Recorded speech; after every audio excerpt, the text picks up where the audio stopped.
Question दिया गया है, एक आयताकार बगीचा है जिसकी लंबाई 175 मीटर है और चौड़ाई 125 मीटर है। उसके चारों ओरों में बाड़ लगानी है जिसका खर्चा 12 रुपये प्रति मीटर की दर से ज्ञात करना है। तो जहाँ पे आपको हमने पहले ही बताया भाई, जहाँ पे चारों ओर का जिक्र आ जाए, अब आपको ये सोचेंगे भाई इसमें क्षेत्रफल निकालना है या इसका परिमाप निकालना है, ये कैसे इसका उत्तर आएगा। तो इस बार सबसे पहले हमने ये देखना भी जहाँ पे चारों ओर लिखा आ जाए, क्वेश्चन में जहाँ पे चारों ओर लिखा आ जाए उसका मतलब वहाँ पे परिमाप निकालना है। तो इसका चारों ओर आ गया। तो परिमाप क्या होता है? परिमाप सारी भुजाओं का योग होता है। परिमाप होता है सारी भुजाओं का योग। इस प्रकार हम इसकी सारी भुजाओं का योग निकालेंगे। सारी भुजाओं का योग निकालने के लिए हम इसको देखो, हम इसका कैसे निकाल सकते हैं।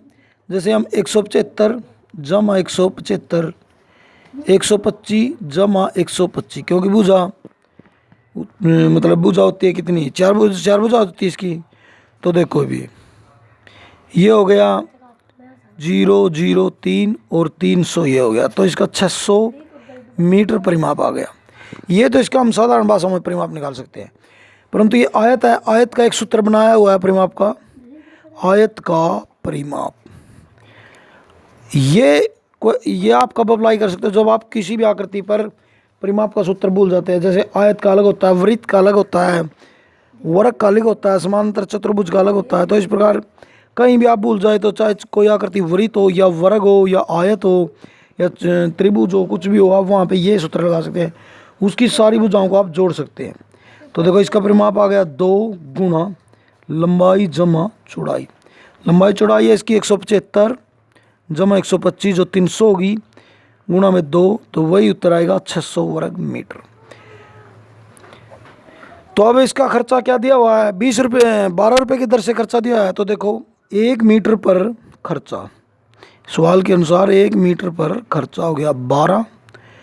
तो अब हमारा 600 पर निकालना है। 600 पर खर्चा हो गया 12 गुणा में 600, 12 6 72, 7200 रुपये इस पर इसके चारों ओर बाड़ लगाने का खर्चा आएगा।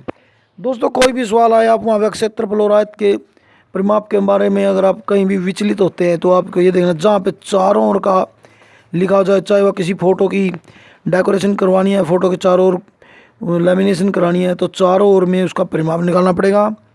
और अगर अंदर कोई कालीन बिछानी है क्षेत्र के अंदर या कुछ घास लगाना है या पौधे लगाने हैं, तो वहाँ पे आपको इसका क्षेत्रफल निकालना पड़ेगा। इस प्रकार आपको बिल्कुल भी विचलित नहीं होना है।